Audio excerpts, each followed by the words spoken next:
नमस्कार, स्वागत है आप सभी का रिसर्च भोजपुरी में। दोस्तों, आज इस वीडियो में मगहिया जवान का रिलाई करने वाले हैं और बहुत ही अच्छे तरह से रिलाई करने वाले हैं। वीडियो को पूरा देखिएगा। आपको बता दें, मगहिया जवान का जो नाम है रियल मगहिया सुअर, और ये दो भाई हैं। एक का नाम है समारवा सुअर और दूसरे का नाम है गौतमवा सुअर। और ये दोनों जो है अपने बहन का व्यापार करता है और दोनों अपने बहन के व्यापार करके खूब पैसा कमाता है। उससे भी पेट नहीं भरता है तो खेसारी लाल यादव जी के पीछे भी भेज देता है। खेसारी, आप मेरे बहन को अपने साथ रख लो, जो मन करे वो करना, लेकिन मुझे कुछ पैसा दे दो। लेकिन खेसारी लाल यादव भाई शरीफ इंसान है, ऐसा तो करते नहीं है।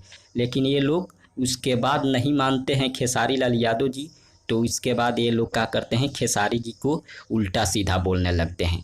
और ये दोनों सुअर पक्का हरामी सुअर हैं। बिना लात के ये मानने वाले नहीं है, क्योंकि इनको समझाने से कोई भी अक्ल होने वाला नहीं है। इन्हें लात से पीटा जाएगा तभी इन्हें अक्ल आएगा, क्योंकि ये लोग अपने बहन को व्यापार करके बहुत सारा पैसा कमाना चाहते हैं।